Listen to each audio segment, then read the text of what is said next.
What is up, YouTube? Michael coming at you here with a little bit of a voiceover league. So we had a good stream yesterday. Played like some Jun Shadow, some Demir Murktide, or no, we played Black Green Infect and Demir Murktide. We got both of those leagues up on YouTube now, including the trophy run with the Demir Murktide list. Get a little light in here. So I decided last night I was gonna do something a little different. Play the league with Legacy Death Shadow, the deck that we've played on stream a couple times before, but it's been a while. Apparently the deck is doing okay in Legacy and just top 8'd this past Sundays. I think it's this past Sunday. Pretty sure it was Sunday. Might have been Saturday. Pretty sure it was Sunday. The Legacy Challenge with DM4X coming in 5th place with a 6-1 record. So I thought I would just run the deck through a league for the fun of it. And this is just going to be like a voiceover of the matches. Wasn't even thinking about recording it. So let's walk through that. We'll see how it turns out. Spoiler alert, turns out pretty good. But yeah, this is some blue-black Death Shadow and Legacy.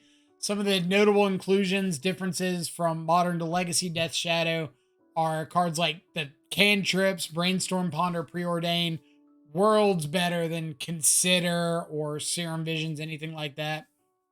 You've got Death Shadow, Thoughtseize, Fatal Push, Stubborn Denial that see play in both formats, along with Dress Down, Murktide, Regent, Street Wraith, Gurmag Angler, Brazen Borrower, cards like that. The counter magic in Legacy gets a lot better. We got Daze and Force of Will instead of like Counter Spell, Drown in the Lock, and Archmage's Charm. We get Snuff Out is an extra free removal spell that has the added benefit of losing 4 life for Death Shadow. We've got Him to Turok, great against a lot of the mid-range matchups, great against control. Anytime you want to get that 2-for-1. And then we finish it off with our big delve threats, our Murktides, Gurmag Angler. In the sideboard, we got copies of things like Hydroblast for any annoying red decks. We've got Hercule's Recall for like 8 whack, or not 8 whack, 8 cast. Any of the annoying artifact decks for Chalice of the Void decks, things like that. Another copy of Brazen Borrower, great to just answer any sort of permanent. 2 Court of Cunning, card a lot of people might not know about from Commander Legends. So it's an enchantment that comes in, makes you the Monarch. And if you're the Monarch, your opponent mills 10 cards on each of your upkeep. Fantastic against like blue-white control and miracles and stuff like that don't have a lot of creatures to put into play. So you just have this enchantment sitting out that's going to end the game in like 4 or 5 turns, and all you have to do is not let them hit you. Plus you're drawing extra cards for being the Monarch. Really cool. Copy of Force Negation for a lot of the unfair combo stuff. 2 Plague Engineer, good go wide answer for like Baleful Strix and things like that. Turok, a Fatal Push, 2 Surgical Extractions, Grafdigger's Cage, and a Powder Keg. So Powder Keg, very similar to, why can't I think of the name? 2-mana artifact, you tap, put a counter on it, and then you can tap, sack it, blow up. Ratchet Bomb. Very comparable to Ratchet Bomb. But you have the added benefit of being able to sack it immediately to blow up like artifact lands. So again, something like 8 cast, you can just play it out on 0 blow up. Mox Opals, artifact lands, Chrome Mox, Lotus Petal if they happen to be running that, anything like that. But you also get the Ratchet Bomb effect of being able to, once a turn, in this case on your upkeep, add a counter to it and sack it and blow everything up. So that's the deck list. It's just card for card from DM4X's list. So there's no innovation, no craziness going on here. What you see is what you get. So let's scroll down here and we'll get the first match thrown up on screen. Looks like this one. All right. So match number 1, we lose the die roll. Check out our opening hand. So we've got Thoughtseize, Fatal Push, 2 Dazes, a Brainstorm, and a Ponder. Reasonable hand. If our opponent's on like a Wasteland deck, then we do have a little bit of pressure to find a second land pretty quickly. But we do have Ponder to help us find one. And then once we do find a second one, Brainstorm will kind of help us to get the gases going. Could also use it to throw back something unnecessary like Fatal Push if we're against a combo deck. We do also just have the ability to daze pretty aggressively since we're on one land. So let's see what we're up against. Both keep 7. Opponents on the play. Basic Island Ponder. So the first thought is something like Blue-Red Delver. Very likely to have Island and Ponder. So if it is Delver, like, hand's reasonable. We've got interaction. We've got a removal spell. We are, again, a little weak to Wasteland. So we got to be careful about that. But I decided to fire off the Thoughtseize. I could just ponder and look for the second land. But I really don't want to be like 2 on the back foot. And if my opponent puts anything on the stack, I can just try to daze. Obviously, if they start off turn 2 with like Wasteland go, or Wasteland me, play a Delver, like I'm in a rough spot, but I've got a few draws to hit another land. But we Thoughtseize and we see like Plains, Tundra, Flooded Strand stuff. So it's like some sort of blue-white controller miracles deck. So here, daze on turn 4 for a Jace is just fine. Or we've got the Force of Will. So I'm just going to go ahead and take this Swords. That way, if I do like ponder into a fetch land and a shadow, I can just play it out and get a clock going. I'm also going to be cantripping pretty aggressively, so if I find like a Gurmag or a Murktide, I don't want it to just like immediately be dead to a Swords. The third daze isn't really where I want to be. And then either of these 2 cards. I don't want to Brainstorm lock myself, which is why I preordained first. I could Brainstorm and then preordain to scry away the card, one of the cards I put back. But ultimately, that's just like too slow, not seeing enough cards. I'd rather just like get these out of the way. And we do happen to find the land, which is fantastic. So now we can daze pretty aggressively. We've got like Force and stuff. We're just going to main phase Brainstorm, try to keep hitting our land drops when we do. I can't rewind, but we put back the 3rd daze and the Fatal Push. So neither of those are going to be very useful in this matchup. Like the first daze, I'm hoping will catch Jace, and then Force can catch something else. But after that first daze, or after hitting Jace on turn 4, when I know that they have more lands, then like I know they have the 5th land, then that second daze is going to be completely dead. So this is just like a daze to hit Jace on 4, and then a daze to pitch to Force of Will. And we go ahead and shuffle those away. Play a land, play a shadow, just in case they're playing something like daze themselves. Usually these lists, these like blue-white control lists or miracles lists don't play daze, but it's kind of free to just play around it.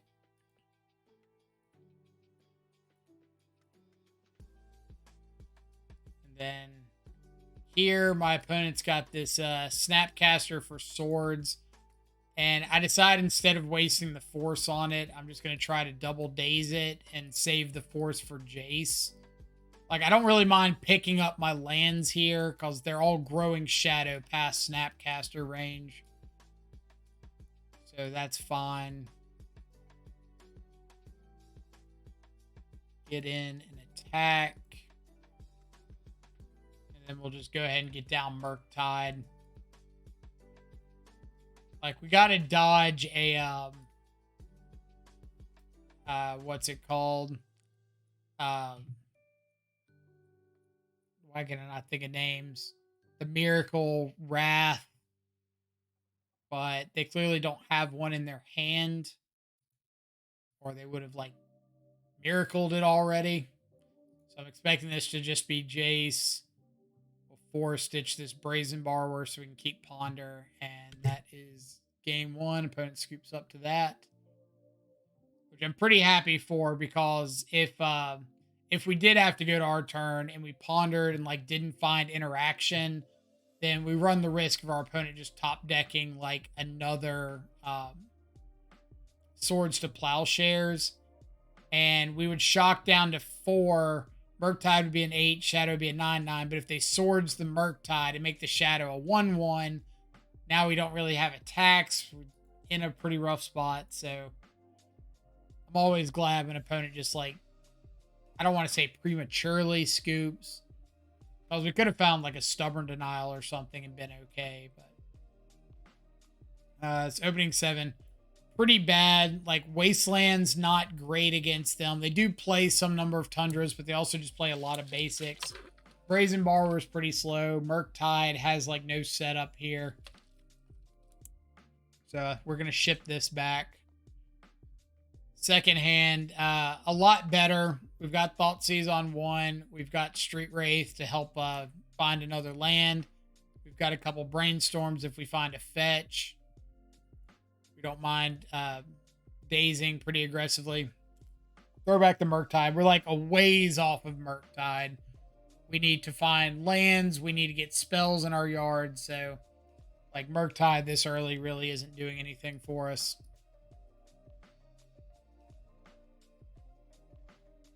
Turn 1 Ponder is fine. Pick up a Gurmag Angler. That's actually better than Murktide for us. The clock's a little bit less, but we can play it with casting like Street Wraith and stuff, or cycling Street Wraith. So we thought see Brainstorm, double Jace, and a Supreme Verdict, which is pretty scary hand. But we're gonna take this this Brainstorm. Opponent currently doesn't have the 4th land, and I'm just under the impression that I think I can maybe find like another Thoughtseize. I can counter the Jaces more than likely. So I just need to find an answer to Supreme Verdict. And as long as I'm able to find like another Thoughtseize or just a second threat in the meantime, then I'm pretty okay. So you see double days, bottom both of those, find ourselves a Brainstorm.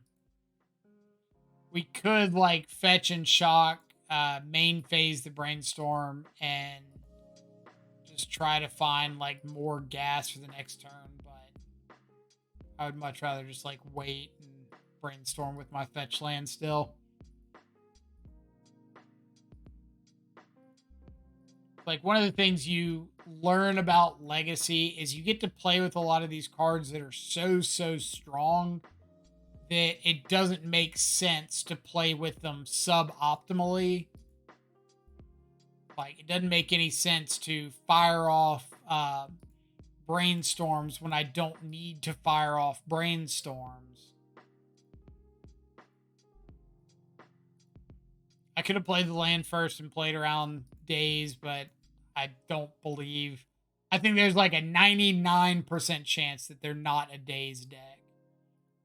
So it really does not matter there. The only argument would be I could fetch and before I play the Gurmag, so I don't get into a situation where my opponent casts something and I need to fetch and they have a window to cast something else. But I think it's more important to save this fetches for the Brainstorm than it is for anything else. So my opponent shows us a Council's Judgment.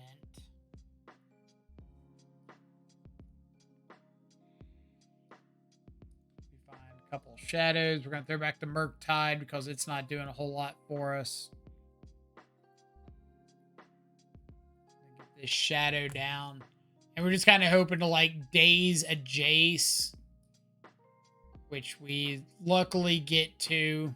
That means we don't have to blow this force. We can save the force for the second Jace.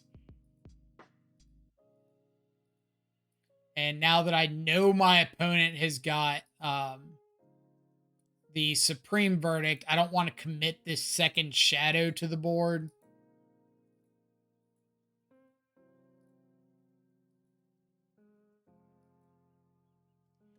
So I knew that I had the Murktide on top of the library from the last brainstorm. So this brainstorm was, for the most part, safe. I know one of their two cards is a Supreme Verdict. So the last card could have been a Spell Pierce, but I would rather give myself the best possible line of the guaranteed blue card to ditch the Force of Will and get a couple extra looks than play around exactly Spell Pierce by just going for the Force ditch the Brainstorm. Um, and if they do have a Spell Pierce, I can fetch, try to hit 3 more blue cards or some other blue card to pitch to Force. And the likelihood is fairly high. So it's not that bad of a situation if the last card is Spell Pierce. But either way, we're just going to put the other Murktide and the Shadow back on top. Force there. Draw the Murktide. So now we have second Force available. And I thought about fetching to get the extra damage and just like letting the Supreme Verdict go, trying to draw another blue card to be able to play out Murktide, hold up Force of Will. But I think my better chance is if I just draw this next Shadow and have Force of Will up. So that's what I'm going to go with. So Snapcaster, Council's Judgment.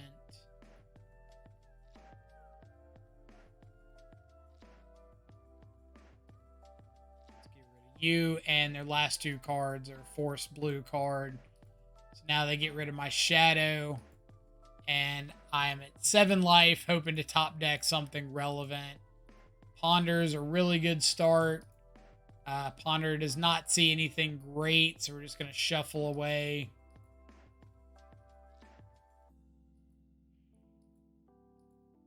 Go ahead and throw away a Wasteland, as someone said, to keep them off Gideon Jura. Like, finding back-to-back Ponders is huge. I thought about keeping this one just because Brazen Borrower is a threat, but it doesn't block. I have to go down to 4 anyway off this Misty.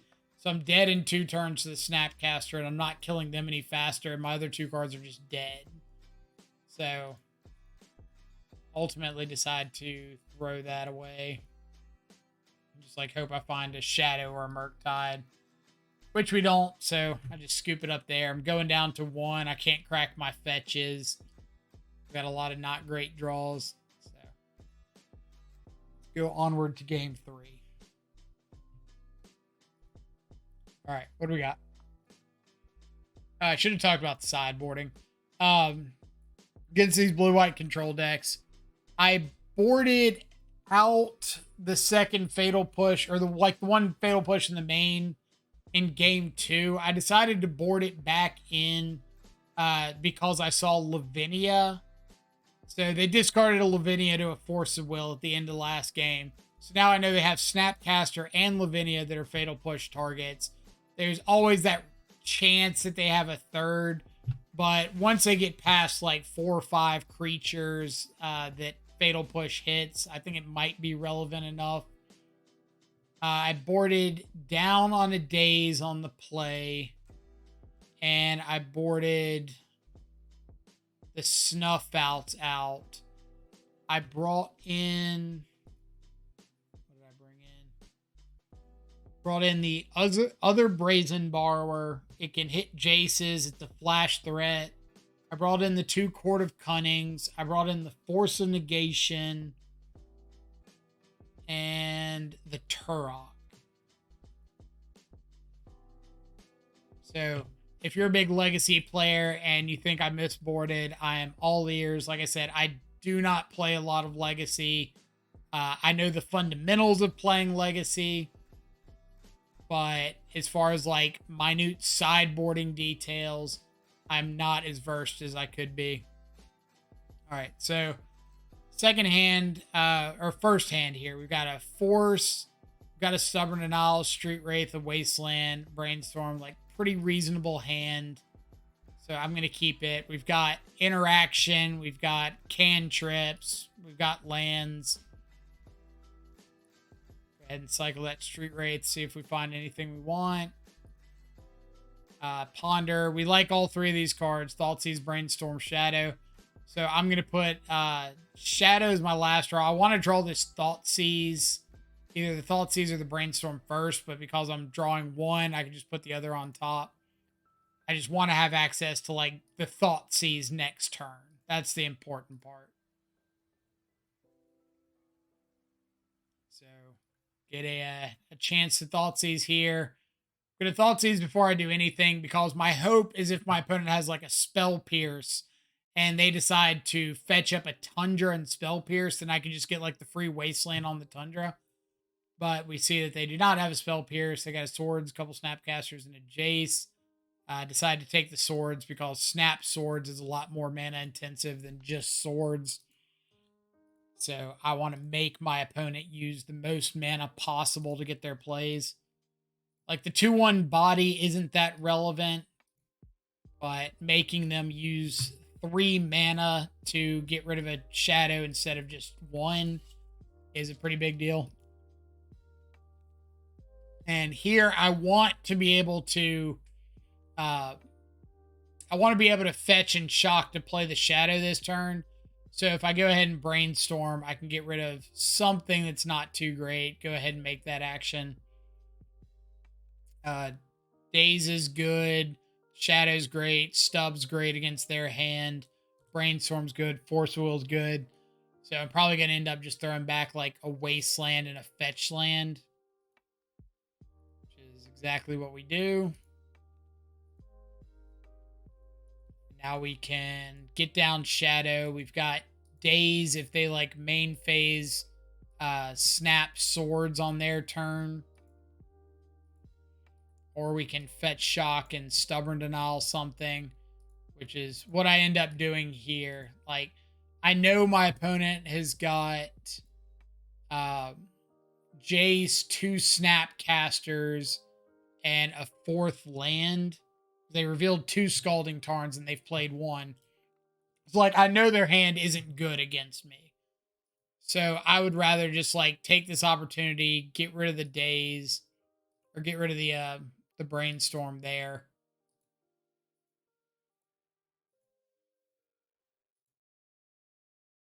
And then we just see a bunch of really good stuff. So I'm going to put the Turok and a Ponder on top.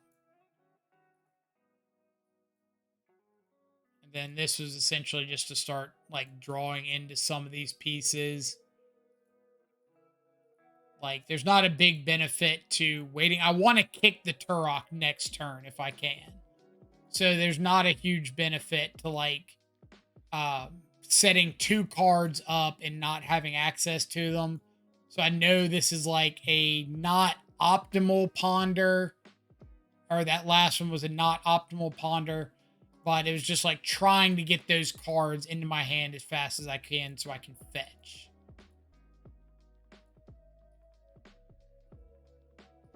There's Turok. We're not... They could have a Force of Will and a blue card, but if they have Force of Will and a blue card, it means that I get to force back and just like put them empty-handed. Because I know... Their hand is Snapcaster, Jace, Snapcaster, Scalding Tarn. Or not Scalding Tarn, they use one. Snapcaster, Jace, Snapcaster, Unknown. So if their last card is a Force of Will, then I get to force back on their force and just get them empty-handed. If they do something like Snap Brainstorm in response to this, then I can just Daze the Brainstorm.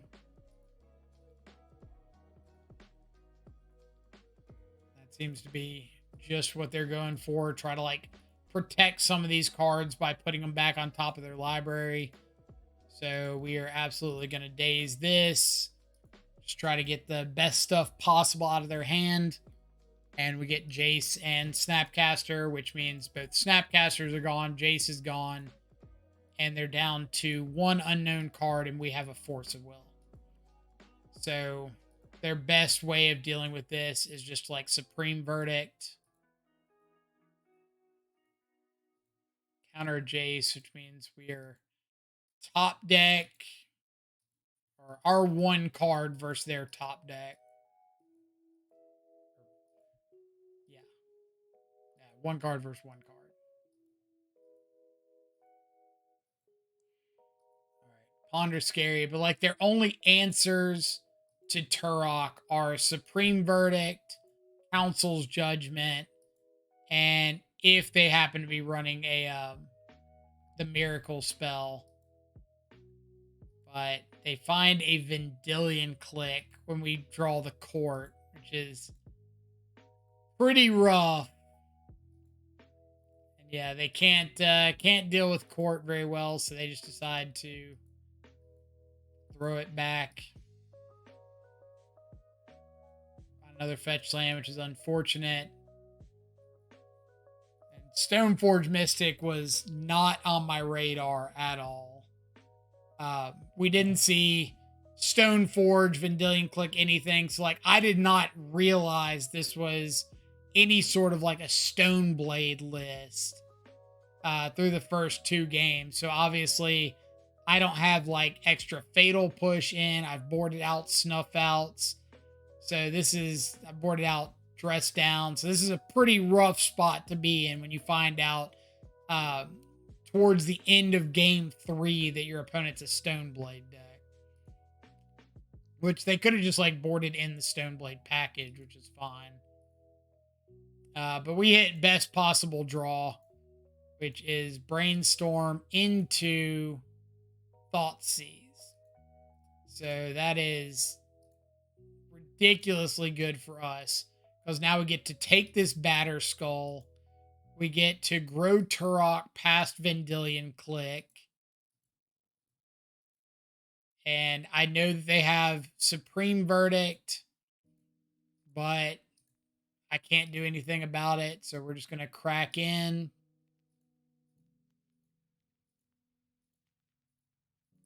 Opponent starts to tap and realizes they should probably attack first.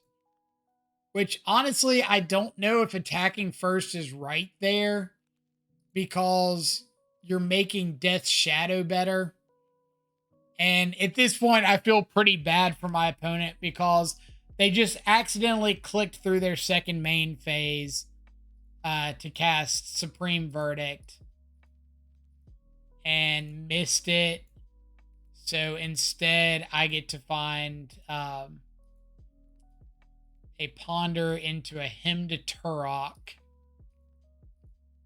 which is obviously pretty good here when you know your opponent has a Supreme Verdict, especially since it grows Turok. So now they're on a 1-turn clock, and I've got a Brazen Borrower that I put back on top of my library. So, like, even if they did cast the Verdict there, we're not in bad shape. Because we can still just, like, draw into the Supreme Verdict, bounce something, go to our turn, cast Brazen Borrower. Like, we still have a threat that's going to end the game pretty quickly. But either way, opponent realizes that Lavinia can't block Turok, so they're just dead on board to the Turok. So that's match number 1. Match number 2. This one was a roller coaster, so be ready for it. Opening hand, Ponders, Dazes, Wraith, Murktide. I can't complain. Like, I've got ways to find more lands and more spells. I've got a payoff. I've got some interaction with these Dazes. Obviously, I would like to see this hand on the play more than on the draw because of the Dazes, but whatever. So Windswept Heath means I have no idea what we're up against. Windswept Heath for Forest, I'm even more lost. So I'm expecting like Deathrite Shaman. No. Birds of Paradise. So like, I don't have the slightest clue what goes Windswept Heath, Forest, Birds of Paradise. I'm thinking like a Maverick deck. Like they're trying to get down a turn 2 Knight of the Reliquary or something. Like I am lost, but I can at least work on finding more lands. I can go ahead and ponder here, which we see Shadow, Flooded Strand. I definitely want these 2 Death Shadows, because even if I don't have Murktide live, I can just play double Death Shadow turn 2 and have like days to pick up a Watery Grave and Force of Will on something. So Devoted Druid. And Devoted Druid off the Bayou. I thought like maybe this might be some sort of ported over Devoted Druid combo deck. So wasn't really sure what to expect. I just kind of think like I've played against Devoted Druid decks in Modern, and usually the best way to approach them is like kill Devoted Druid specifically, because you don't play this unless it's the combo for infinite mana. But kill Devoted Druid specifically, put pressure on board, because a lot of their deck is comprised of like mana dorks and ways to enable Devoted Druid and get Devoted Druid back, and then counters for payoffs. So I'm just going to kind of hope that that's good enough here until I know more about what my opponent's trying to do. So we got another bird, another Devoted Druid. We've got a whole lot of Dazes.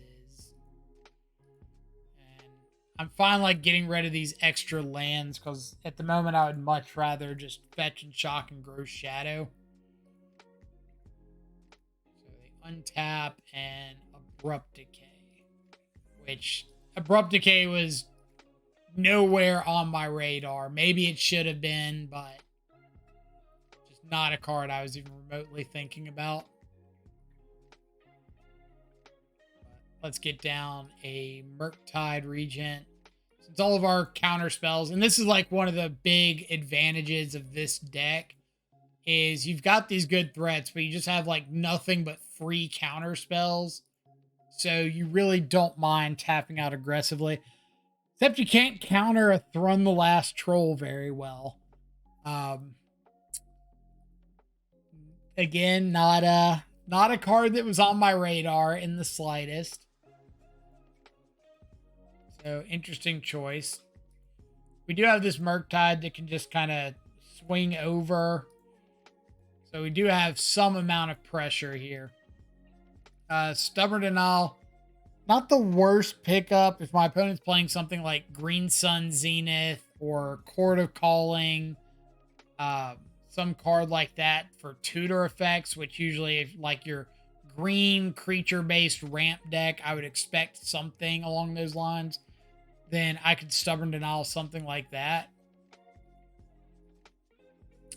Thrun will absolutely just take this hit here. Grow Shadow past Thrun, so they can't just like freely attack into us anymore. But now, since they've shown me Abrupt Decay, I really don't want to put myself in a position where them killing my Shadow is just going to leave me dead to Thrun. So let's him. See the card Swift Configuration, which I assume a lot of people watching this have never seen before. So it's a, I think it's like from one of the commander sets. And it's just a white flash enchantment that makes something into a vehicle. Vehicle with Cruise 5 that loses all other card types. So they can like make one of my guys into a vehicle, so I can't attack with it unless I crew. They decide to fire it off on the Devoted Druid, and I think about this for like a couple minutes. Me and one other guy I was playing with, and we're like, what on earth is going on? And then we finally realize that if the Devoted Druid becomes a vehicle, then you can just infinitely use the Devoted Druid. Like, the vehicle isn't going to die if you put a bunch of -1/-1 counters on it until it's crewed. So this is just infinite mana. Unsummoning Sick Devoted Druid and Swift Reconfiguration. But I've got like a whole bunch of counter spells, reasonable pressure. Obviously, the dazes are pretty dead now, so there's an argument to just stub this. But I decided I'm just gonna let it go and like rely on my force of wills and stuff. I'm hoping that my opponent only has like 2 draw steps left, and I'm just gonna try to weather the storm. Like if their payoff is like a Green Sun Zenith or Court or something, I can stub. At least one of these dazes can pitch to a Force of Will, which makes Brainstorm a really good draw because now I can just like get rid of these extra dazes. Again, we're not swinging in with the shadow.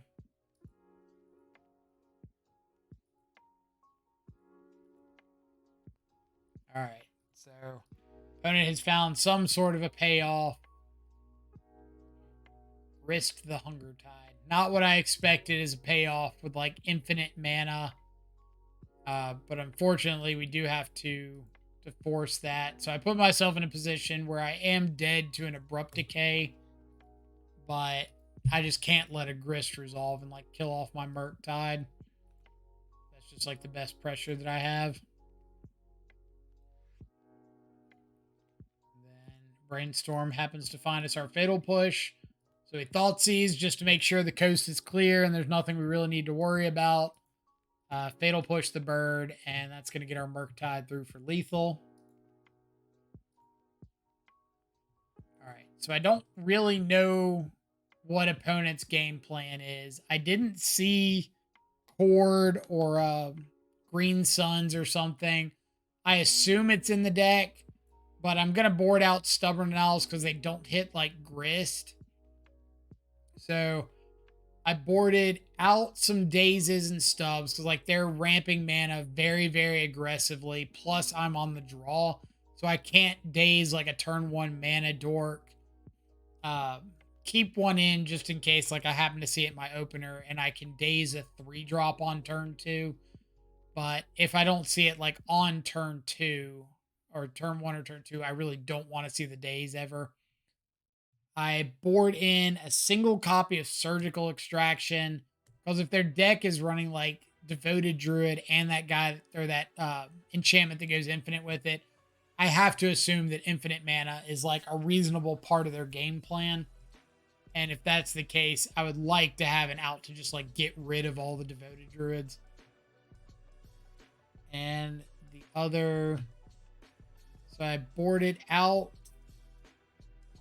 Or let's see, boarded in the second Surgical, the 2 Plague Engineers, we can name like whatever Devoted Druid is or Birds of Paradise, just to stop some of the mana production. Boarded in the extra Fatal Push, the 1 Surgical. I thought about Powder Keg, but it's kind of slow, kind of clunky, and I think if I focus on their payoffs, then I don't really need to worry about the mana dorks too much.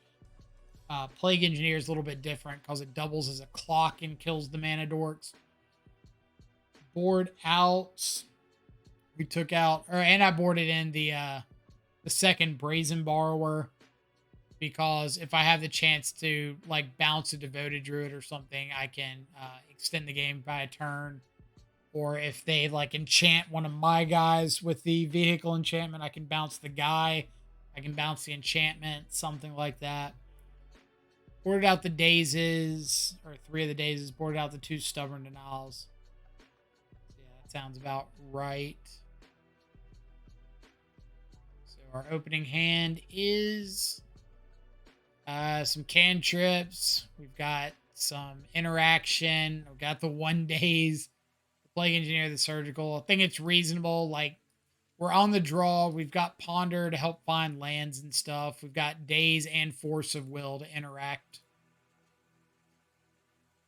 So let's see what we got. Ponder. Again, we see double Death Shadow off Ponder.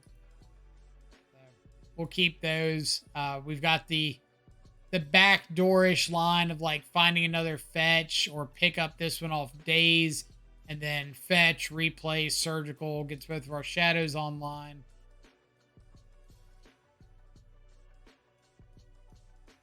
So Green Sun Zenith for 1.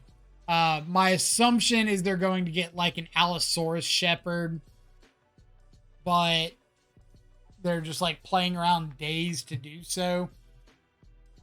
Ultimately, Allosaurus Shepherd is annoying, but it's not like into the world. Their mana is not highly productive right now, so I might be able to just like find time and get the Plague Engineer down. But they end up just getting another Birds, which is obviously great with this Plague Engineer.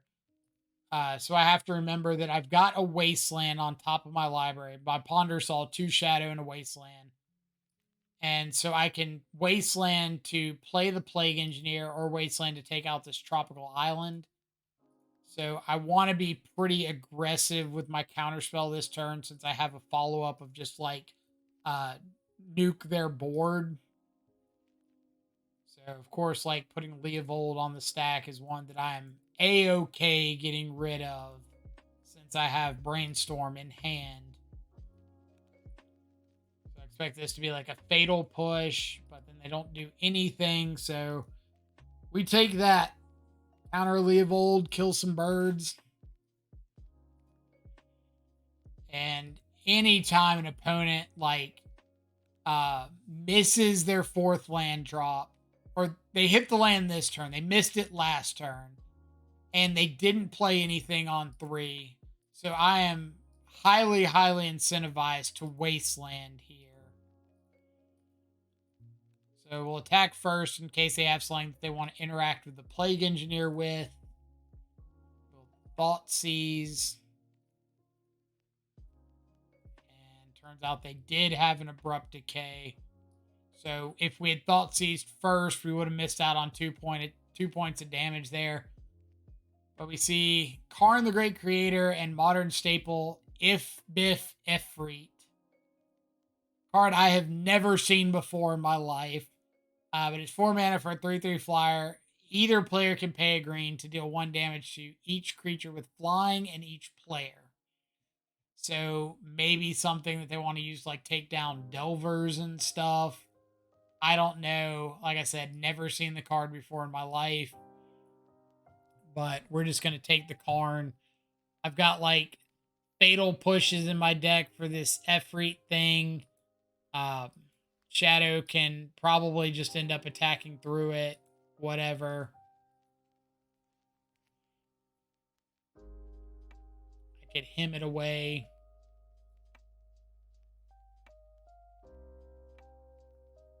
So, not the greatest brainstorm in the world. We did find the fatal push, though. So if they do play this Efreet, then we've kind of got a plan against it. But another Abrupt Decay. Get the Efreet out of hand. And now we're just like trying to find a another land or something to get Shadow down. I just decided that playing out the Shadow is not as good as just like discarding the last card, especially if it's something they're holding on to. But now that I've found a blue card to pitch to force, then my game playing gets a lot better here. They decided to trophy. I decided to just not fight over it. I think they've got better payoffs, so I think I'd rather like hold the force for a payoff, and immediately rewarded for that decision. So I just need to find like another Shadow, a Murktide.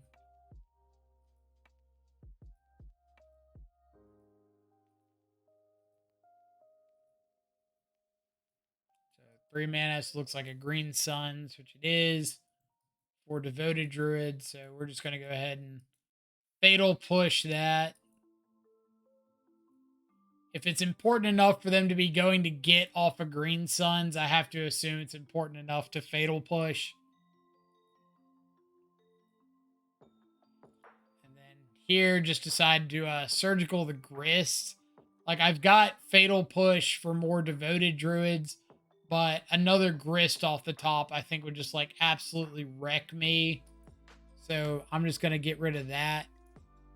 They got a birds. We finally get to see their whole list. They've got Uro, Thrun, Thrasios. So it's just like a ramp to Green Suns kind of car or kind of deck. They've got Endurance, 2 more Abrupt Decays, another Assassin's Trophy. They've got Pernicious Deed, a Wish Claw Talisman over here, a bunch of Veils, Sylvan Library, like a bunch of decent stuff. So we definitely need to try to close the game out. But the combo, if anybody's unaware, is if they get infinite mana with a Devoted Druid and a Swift reconfiguration, then they can Green Suns for a Thrasios, which will let them like infinitely scry through their deck and draw everything. And my assumption is once they've scried through and drawn everything, they probably have something like Karn for Walking Ballista and kill me on the spot. So that's my general assumption of the deck list. I don't know for sure, but either way, we're going to apparently let Moto freeze up. Moto, such a terrible program sometimes. All right, let's restart Moto and get back to this. This video is brought to you by Magic the Gathering Online. Not actually.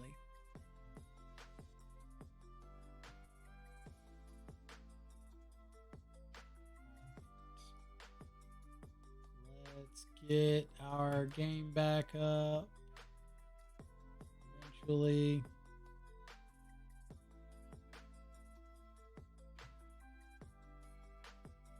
Loading Magic Online.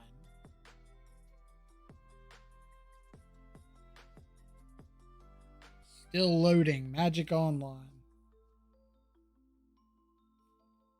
All right.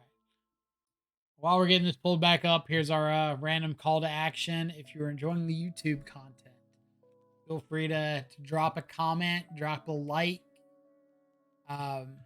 There's also that little like bell icon if you ever want to be notified when we get new videos, and consider subscribing on YouTube. It's free and just lets you know whenever any of our new content goes live. So let's fast forward through some of this. How far does this skip ahead?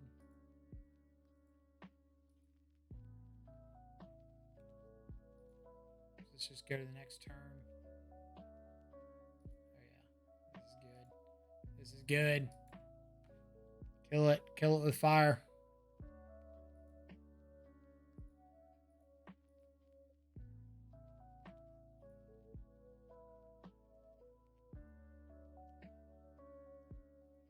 And so we're just hemming and blah, blah, blah. We're hemming.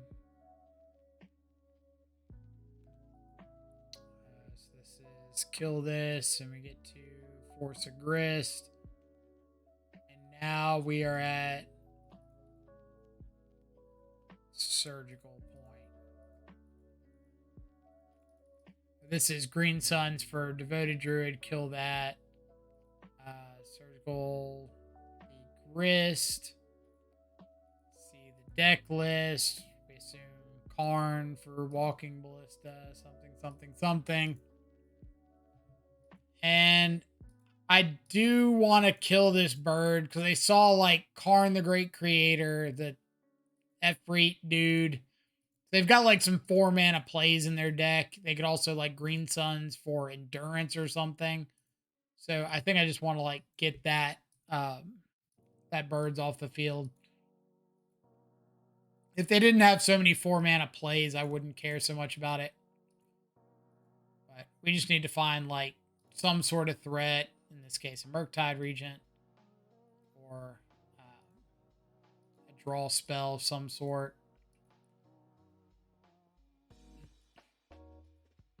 So 5 mana. End up dropping down to 4. Opponents like played around Daze a lot this match, but they decided to go Green Suns for an Uro. And I'm thinking out the math here. If they gain 3, go to 19, we hit them for 8, down to 13. Next turn, they escape Uro. They go to 16. We hit them down to 8, and then they attack, put us down to 1.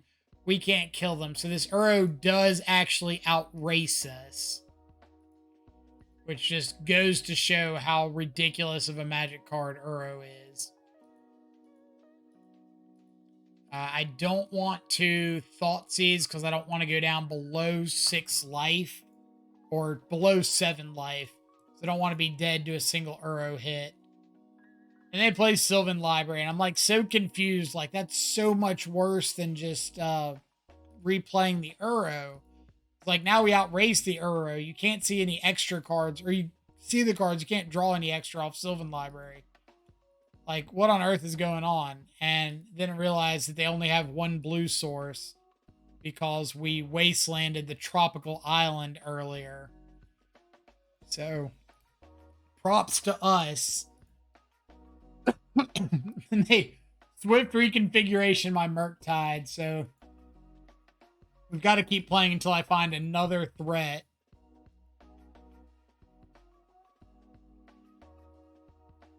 But if I can find another threat and like crew up the Murktide,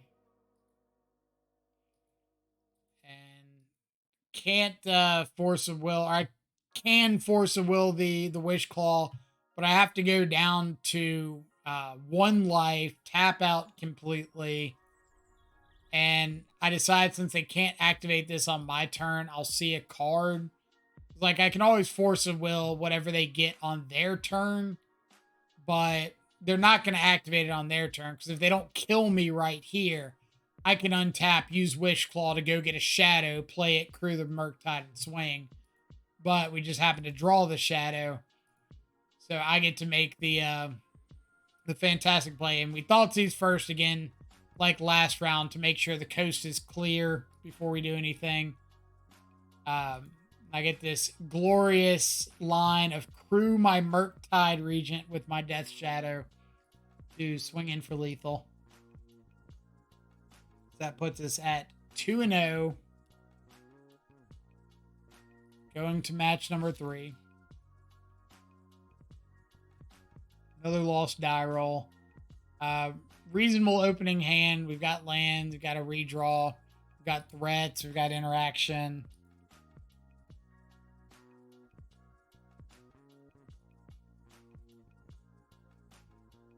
see what we're up against. So, turn 1, snow-covered mountain, grindstone. Like, immediately means a Painter's Servant deck. So Force of Will could be reasonable for countering a Painter's Servant. Snuff Out can kill a Painter. So we do have some like reasonable interaction here. Let's go for the Thoughtseize. We see another Grindstone, Gorilla Shaman.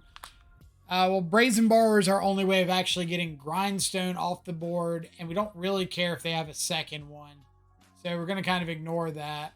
But at the same time, I want to get these shadows down, and if they cast Gorilla Shaman, that would give me a great snuff out target to be able to get some good pressure on the board. So I'm actually going to take the Grindstone and leave them with the Gorilla Shaman, just in the hopes that they like cast it out as a guy. I get to snuff out, get down 2 shadows, and try to close out the game before they draw better stuff.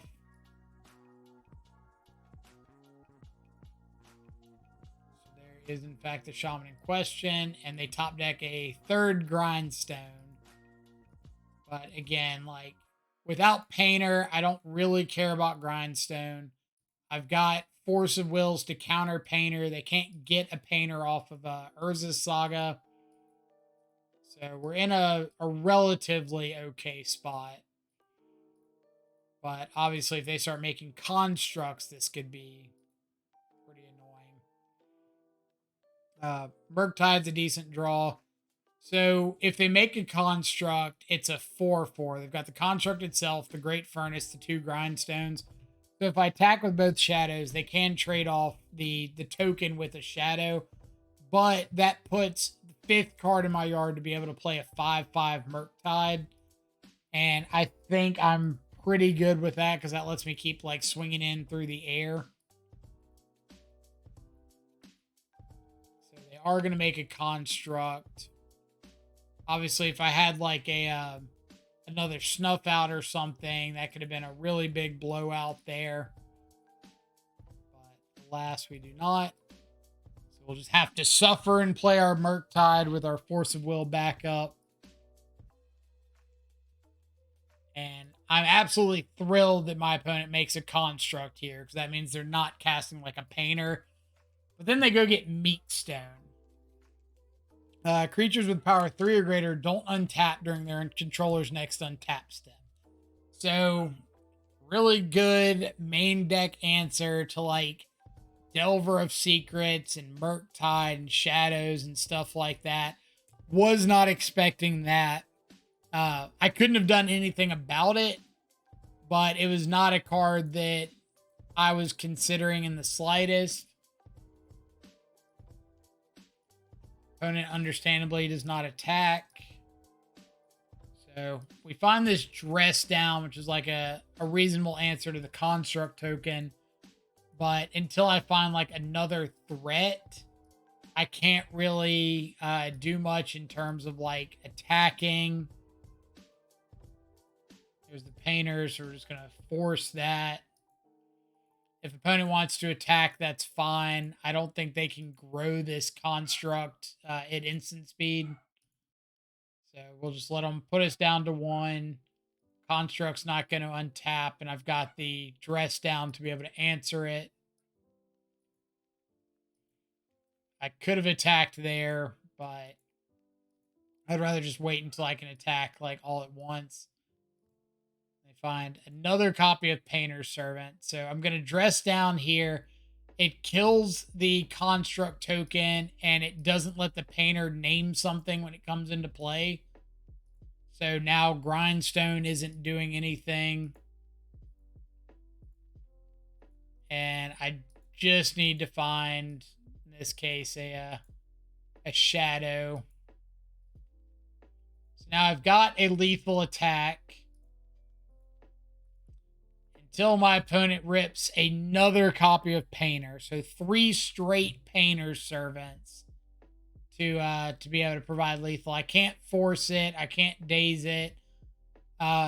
Technically, I should have just let it go because I could have drawn into a Fatal Push, and that would have been an answer.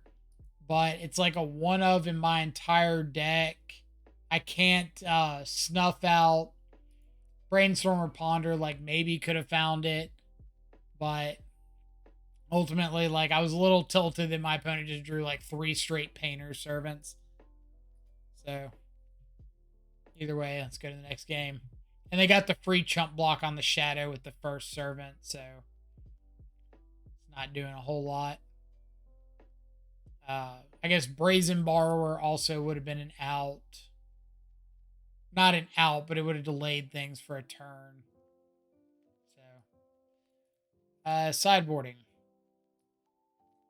Boarded in a whole bunch of, wouldn't really say artifact hate outside of Hurkyl's Recall. But boarded in Hurkyl's Recall. Boarded in the 2 surgical extractions. Because if I can hit like Painter or Grindstone, then I just like stop the combo aspect. Boarded in the 2 Hydroblasts, which we didn't see a lot of red stuff out of them outside of the Gorilla, but usually the deck is playing like 4 copies of Pyroblast and like Red Elemental Blast and stuff like that. So I just want extra ways of answering those cards. I boarded in the 2nd Brazen Borrower, the Hurkyl's Recall, and the Force of Negation, just to try to answer any sort of cheap, unfair stuff. Boarded out the Hymn to Turok because they're a little bit slow. Usually these Painter decks are playing with like a bunch of fast mana and stuff, so they're going to be playing out onto the board faster than we can Turok, or Hymn to Turok, especially on the draw. Boarded out a Gurmag Angler because they can very easily get Grave Hate off of Urza's Saga. don't want to have too many delve threats. And then boarded out a couple stubborn denials because Painter or Grindstone gets down under it. Painter Servant dodges it. Urza Saga dodges it. It's just like not great if I don't have a threat enabling it. So this hand's pretty good. We've got the turn 1 Thoughtseize. We can answer a Painter. We can answer construct tokens and the Meek Stone or whatever. We can answer some cheap threat that they play. So pretty good hand. Opponent plays a Leyline of the Void. I'm like immediately rewarded for boarding out a Gurmag Angler. So we see Fury, Gorilla Shaman, Painter Servant, and 3 lands. I was not expecting Fury. I don't know if that's a staple in these decks or not.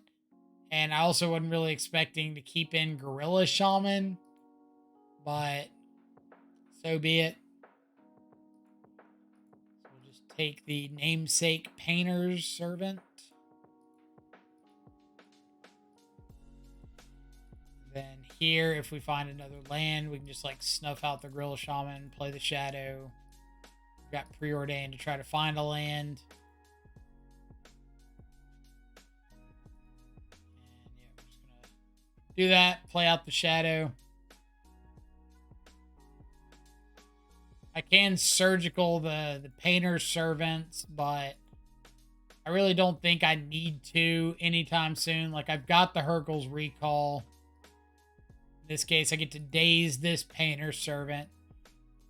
Like, my opponent has got a really good ability to top deck Painter's Servants, and it's fairly impressive.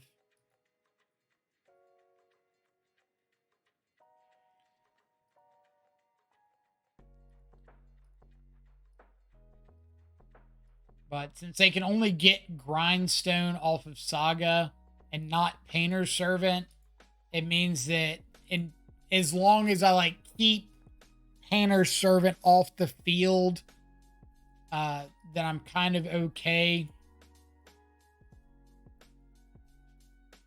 And I was kind of hoping he would make a construct so I could snuff out, deal 7 with the Shadow, and force him to Abyss mode. Like Abyss mode with a Hurkyl's Recall and Force of Will, Surgical.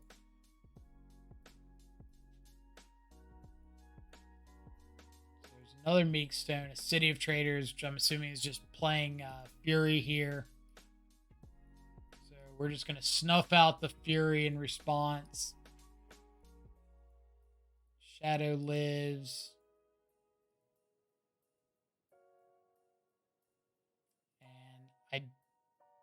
I decide not to Hurkyl's Recall there. Because I just wanted to see like what I drew first. I'm not dead in 1 attack to this construct. If they do attack, they can untap with it. So I'm not like afraid of dying to this right now. And I would rather keep the blue card in case I need Force of Will. Like, my 1 attack doesn't really matter. But now that I've picked up Murktide, I've got an extra blue card to pitch to Force. So I can Recall plus Force, still have Surgical. But really, I just like didn't want to throw away my blue card for Force.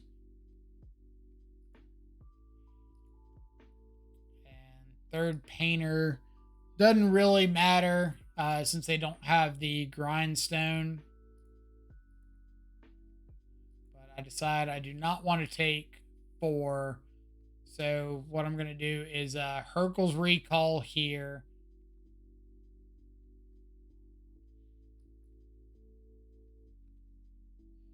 And then I should have done it inside of combat.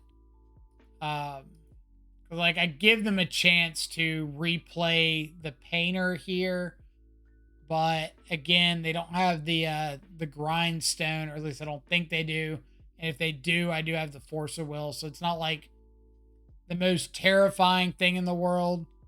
But this does give me a really good opportunity to just surgical the painters and then force of will the meek stone. So we see that they have the painters in hand, the two in the graveyard, one more in the library. We get a look at their deck. They do have goblin welders, goblin engineers, which we hadn't seen game one or there in game two. So Karn the Great Creator, bunch of liquid metal coatings. There's a Sundering Titan over here. Why a lot of these aren't in the sideboard, I don't know. But I mean, I guess with like Goblin Welder and Goblin Engineer, it's fine to just go get them out of the deck, and maybe they have like a third copy in the board.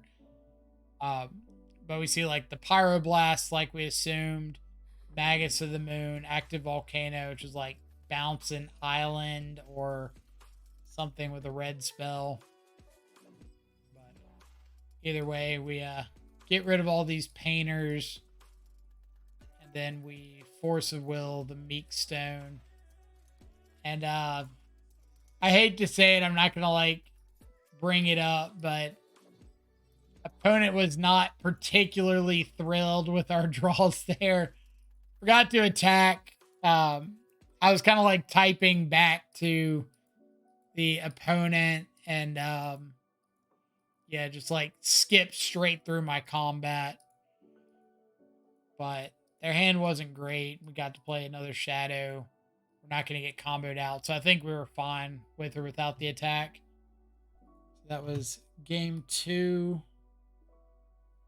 So let's show game 3. But basically they just made a comment about like, oh, I had to have exactly surgical force of will, blue card, Hercules recall. And I didn't want to make a comment about like how I had all of those pieces for like a few turns and was just waiting for the right opportunity. It wasn't like I just drew into them. But whatever. Game 3, I decided to board in the powder keg, give me another answer to like the construct tokens, an answer to what's it called? Meek Stone, stuff like that. And I think I boarded out some more delve threats since they showed Leyline. And I kind of assumed that if they bring in Leyline, they're willing to mold to it. Bring a Stubborn Denial back in on the draw just to have another answer to like Grindstone, Meek Stone, whatever. So opening hand, got a land. We've got a Wasteland for like one of their Ancient Tomb effects. Got Powder Keg, redraw, Brazen Bar to bounce something.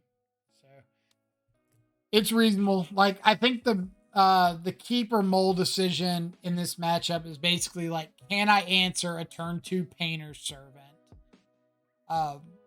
Do I have an answer to a lock piece of some sort? And do I have the ability to either have a threat in hand or find a threat? And I think as long as like I've got those covered, I'm pretty okay keeping most hands. So Goblin Welder is fine. This kind of means like I need to be aggressive about keeping artifacts off the board if I can. Since they didn't have like a turn 1 Great Furnace, then I'm thinking they don't have one.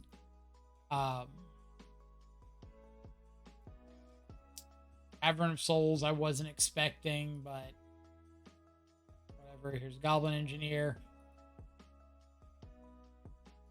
Go and get Lightning Greaves. I can just use that to protect their painter. I decide to see what I'm drawing into. I'm just going to Wasteland this Cavern and pass. Mainly to keep them off that second and third mana. So if they do want to just like hard cast a Painter's Servant here, I can daze it. But they show no second land drop, which is obviously really good for me.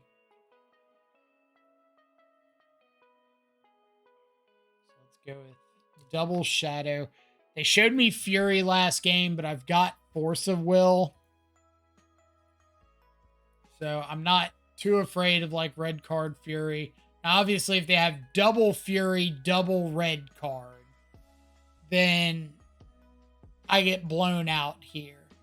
But that's 4 red cards in there, or 2 Fury and 2 more red cards in there. Meekstone, Grindstone, Land, Karn the Great Creator, a bunch of artifact deck. So I'm just going to kind of take the assumption that they don't have double Fury, double red card. So throw away an active Volcano, which is fine with me. Like, it would have bounced a Watery Grave, but obviously I'm fine having them bounce a Watery Grave. They mull over attacks for a second and attack with both. And I assume this is trying to get me to go block, and they get to Fury again and kill both the shadows. But instead, we're just going to take the 2 and... yeah, like, we're outracing these Goblin Engineers pretty easily, so... or Goblin Engineer, Goblin Welder. All I really need to do is keep them off of an artifact. Which I really don't even care if they get Lightning Greaves back. But either way, they, I'm guessing, didn't hit a land again. Found themselves in Abyss mode. Couldn't kill the shadows with the Fury, so... little fortunate, but we kind of ran away with that game 3. All right, so 3-0 on to match number 4. Probably everybody's favorite legacy match. Opening hand, Wasteland is our only mana. Pretty bad. We could force something if we're getting something unfair, but if we're getting something unfair, then like Snuff Out, Fatal Push is terrible. So throwing that back.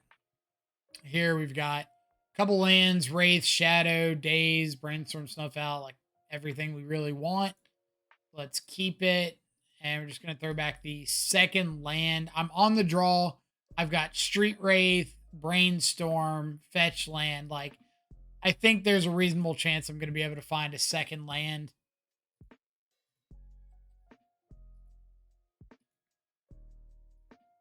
Speak of the devil. I could just go, like, fetch up an Underground Sea, snuff out the Dragon's Rage Channeler or something.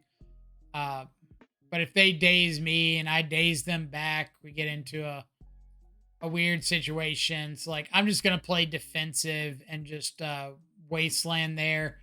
Like, there's a reasonable chance they have a second land, but if they don't, then I could just, like, lock them out of the game on turn 2.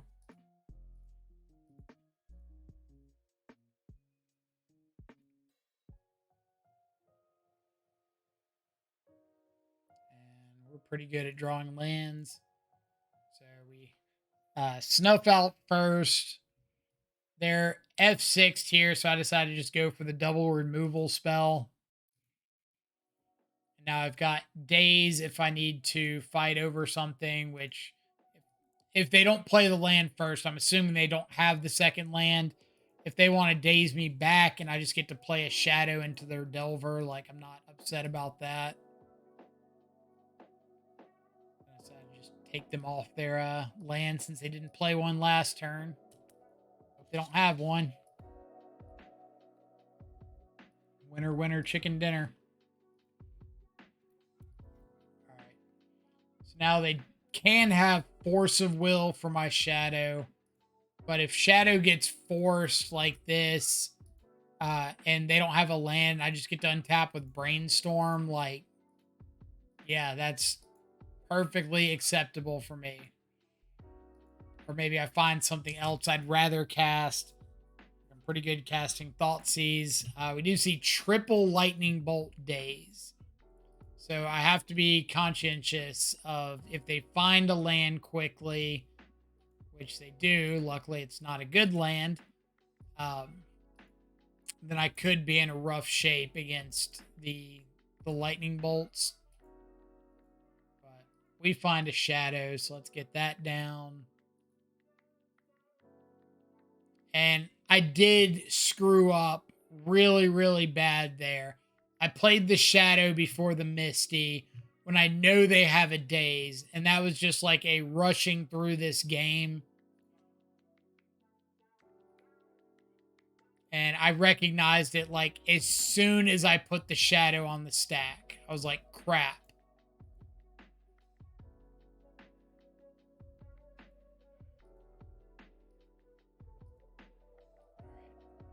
Opponent does have double lightning bolt. So I'm going to do my best to not go down to 6 life. Choose to not fire off the lightning bolt. Expressive iteration is fine. Wasteland into exile. And brainstorm in response. And I'm just kind of like looking for that third land there. Which they end up scooping. But because I found the third land, I can just go to my turn. Fetch. So it's a fetch land on top. I can fetch and shock, and just present a lethal shadow.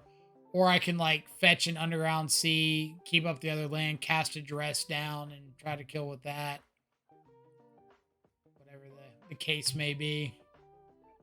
But either way, that was a good game to showcase the power of Wasteland.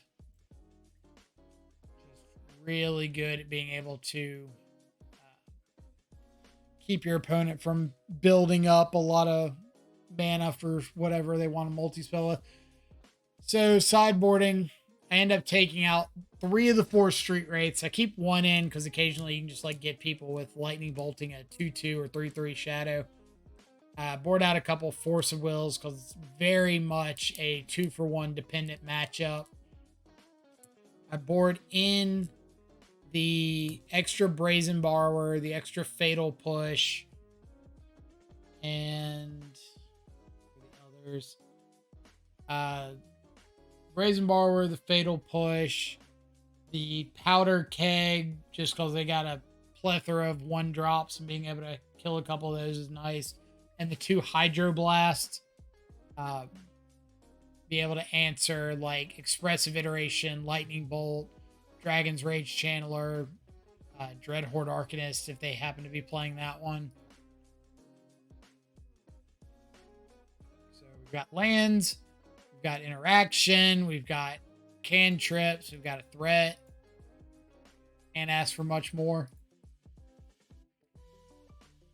But really the big thing against the blue-red decks is getting yourself in a position where you can get a shadow down. They have a really tough time actually answering shadow when it's resolved, but you have to make sure you're not dead to just like a bunch of lightning bolts or bolts and chain lightnings or something like that.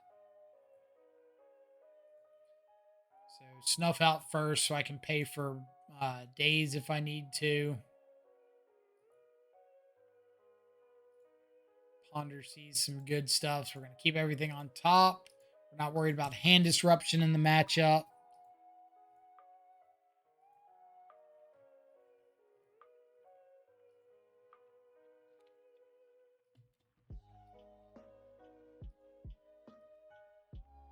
So for the most part, you want to shuffle before ponder, but don't shuffle before brainstorm. It's like ponder, if you see 2 things you want and you keep one on top, if you didn't shuffle, then you have to shuffle that card away if you end up wanting to cast something.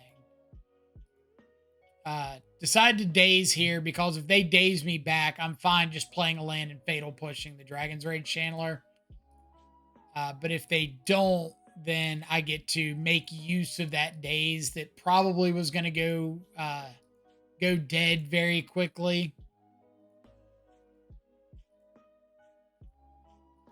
Expressive Iteration is fine. A Murktide would have been a little unfortunate there, but it only would have been a 4/4. So that wouldn't be the worst thing in the world. But Either way, opponent plays expressive iteration, misses their land drop, and passes.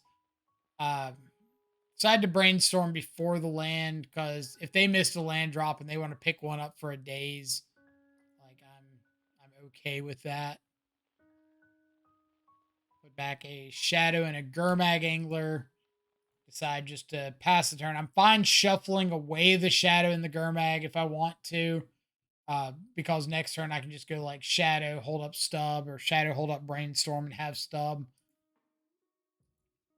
And this lets me hold up Hydroblast this turn. And if I don't need to cast anything, then I'm also fine just drawing into a second threat, which is what you see here. So then I shuffle away the second Shadow so that I can just completely delve away my yard for this Gurmag Angler, have up Stubborn Denial.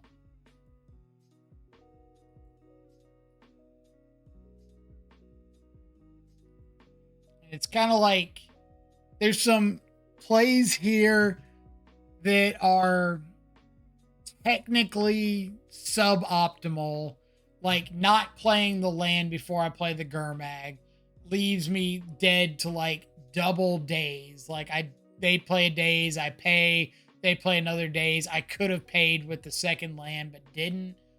But I also kind of want to make, or my opponent to make the decision on whether to let this Gurmag resolve based on whether they know I have another land or not.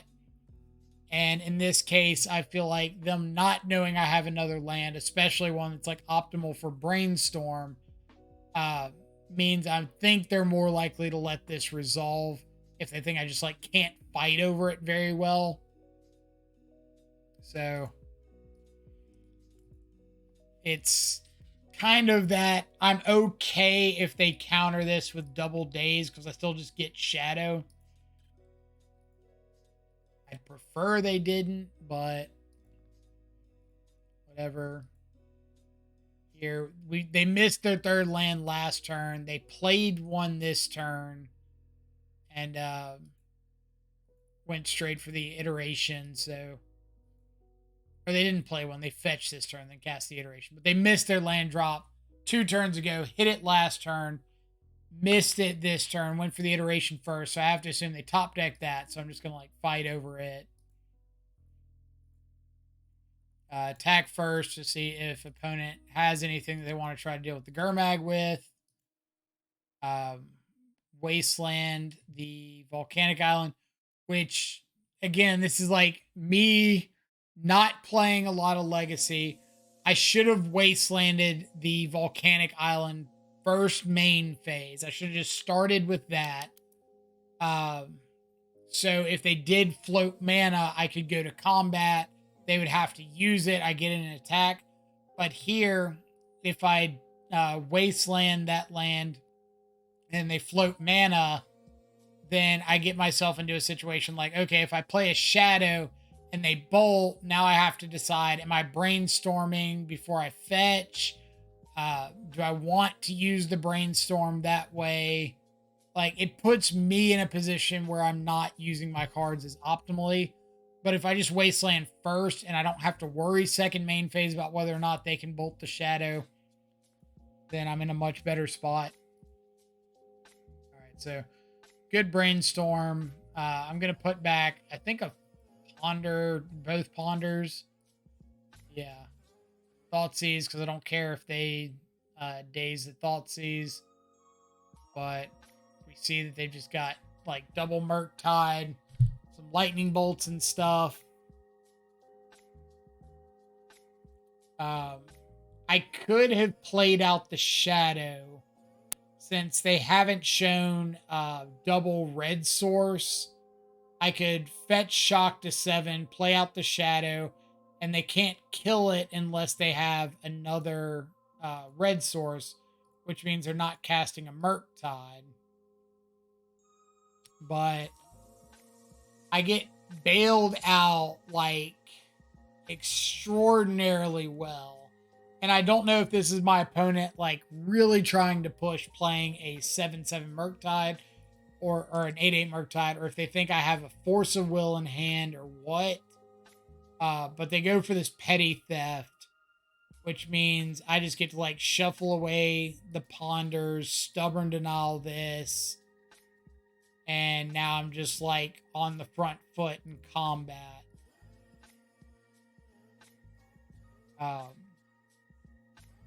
They draw a Murktide, or I draw a Murktide, which is like best thing I could have possibly had there, because now I just get 3 attackers around their Murktide. We've got these lightning bolts probably dead in hand. So they Pyroblast my Murktide and scoop. So yeah, little bit of land sequencing issue there with like the wasteland pre-combat stuff like that. Little bit of bailed out at the end with my opponent going for the petty theft instead of just casting their Murktide. But I guess they decided that if I had an answer to their Murktide, like they were probably pretty dead there. But I think if I'm thought seizing and taking a Murktide when you have 2 of them, there's a reasonable chance that I just like can't answer one, and I'm hoping to find an answer for the second one. But to each their own. So let's go 4-0, match number 5 for all of the proverbial marbles. We lost 4 out of 5 die rolls this league.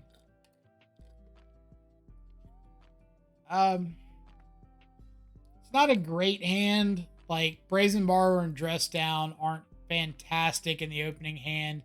We do have a redraw with Brainstorm and a fetch land. We've got Daze.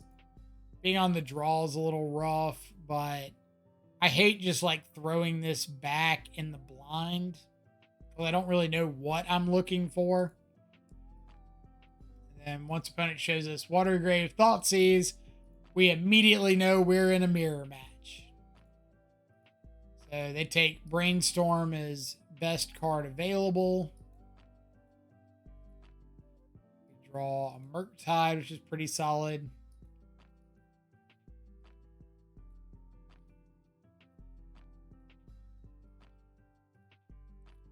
Ponder, we got to let resolve. So I get them playing the Wasteland before the Ponder.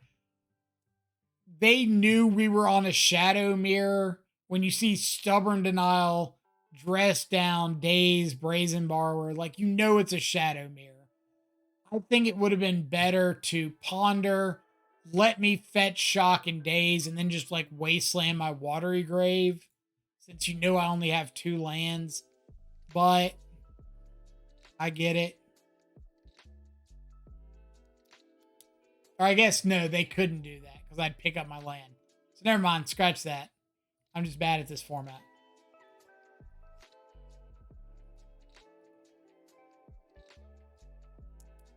So they played it right.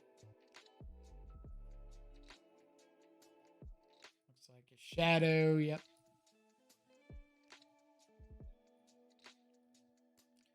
All right, so there's a kind of loose rule of thumb in modern shadow mirrors, and it's usually that the person that makes like the first aggressive action more than likely loses, because if your shadow hits me, there's a much better chance that my shadow is going to be bigger than your shadow when I play it.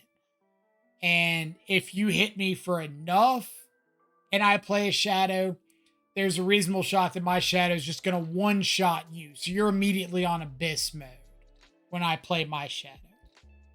And so because of that, I usually recommend, like, especially on the draw or especially if you're on the back foot, be conservative with your life total. Because if you make them hit you a couple extra times, then, like, I just get to play a really big shadow down. So I had brainstormed. I wanted to get rid of the cards. I decided not to shuffle on their turn for reasons unbeknownst to me. I guess the possibility of them casting something else. But shuffle those away. Ponder into a shadow and a force of will. I'm not too concerned again about taking another hit off of their shadow. They can't deal 16 to me in one swing. They can't deal 15 to me with the force of will. So I'm pretty okay just like taking a hit off of this and seeing what happens. So we're going to force. They're going to force back. This, again, is all fine. I've got a shadow on top of my library. If they hit me with theirs, I'm down to 9. I fetch and shock off my Scalding Tarn. I'm down to 6. Now my shadow's a 7-7 to their 6-6. Again, I've got the bigger shadow. And theirs is on Abyss mode if I play out a 7-7. So they hem me. They're down to 1 card. I've got a potential petty theft for their shadow. I could play out an 8-8 Murktide. But I'm just going to play a shadow. I've got like this feeling in my gut that their last card is like a daze or a snuff out. And so I didn't want to play the Murktide because if it was one of those, they could just like kill it, untap, kill me. So this looks like a Gurmag Angler. But now that they're casting like this and leaving 1 mana open, I'm assuming their last card is a Stubborn Denial. Like that is about the only guess that really makes sense to me. But I'm going to play out Murktide here. Play out the Wasteland first to play around Daze in case it is a Daze. But I just really feel like it's a Stubborn Denial. And I could Wasteland them, but it doesn't actually play around anything. And this attack means like if they found a Street Wraith, they could cycle and outgrow. Like if I block with Murktide and they Street Wraith, they could trade here. And that's a really good trade on their part. So I'm just going to block with the Shadow. So if they cycle, I still have this lethal Murktide. But they let their Shadow go. And I'm assuming this is just play a Murktide of their own. Yep. So I just want to get a blocker out there. And we decided to Petty Theft because, again, I think their last card was a Stubborn Denial. And they tapped out.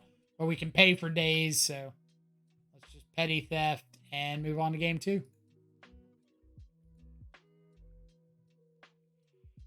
Yet again, it showed the aggressive side of the Shadow Mirror. I still think loses more often than not. So board outs. I don't want the dress down. I'm fine boarding out a force.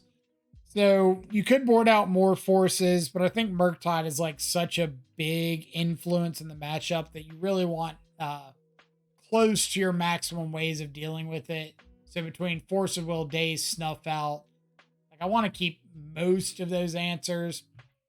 Then I thought about bringing in Plague Engineers just as like a way to gum up the ground, trade with a threat, or make them remove it. And it has to be with Fatal Push or Counterspell since they can't snuff out it. So if I play the mirror again, I'm probably going to bring in Plague Engineers. Like it's just another body, gums up the ground, like I said, hard to deal with. You really don't want to waste like a Force of Will on a Plague Engineer. But board outs. I said board outs with a dress down, the Force of Will. Board ends. I brought in the second copy of Brazen Borrower and the second Fatal Push, and that was it. if I was going to bring in the Plague Engineers, I'd probably do it over like a couple copies of Street Wraith. But I decided for kind of like a minimal boarding strategy. Opening hand, it's okay. Like, we've got our best threats, but more than likely one of these is going to be put back to Brainstorm. But I've got Thoughtseize, I've got Wraith, I've got land drops, and I'm already planning on playing like the slow game, so if opponent wants to like aggressively fetch and shock and Thoughtseize me, then I've got redraws to help me find a shadow or something.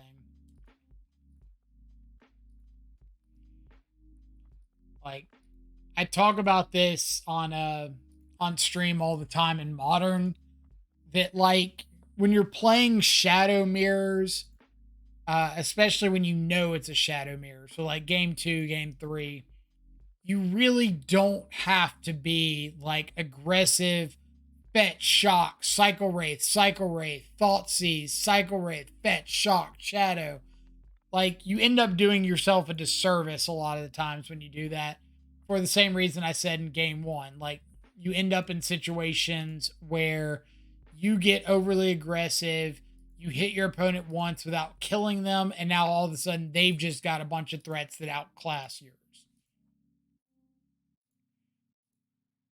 So let's brainstorm, find a fatal push. I kind of want to brainstorm before I daze right here, because I want to know if I'm going to have an answer to this shadow or not.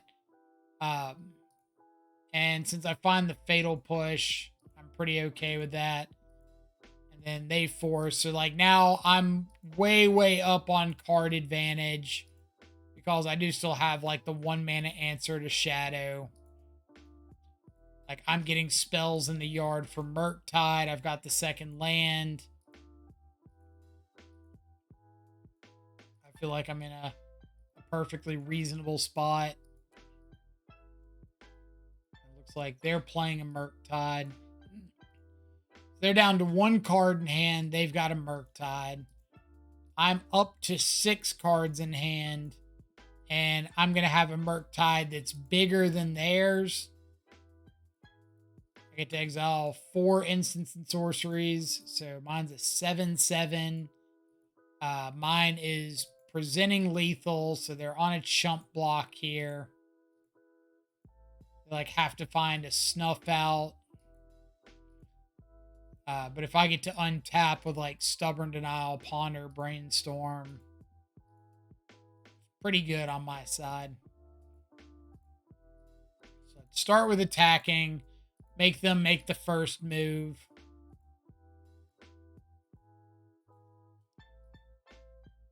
So Ponder finds a daze here. Just a land drop. And then I can brainstorm into the daze if I need it, and I have Stubborn Denial. So we're just going to stub the brainstorm. And it goes for the forest, sure. So the hope here would be that they brainstorm into another Murktide, tap out for it, and I just get to brainstorm into my daze and daze it.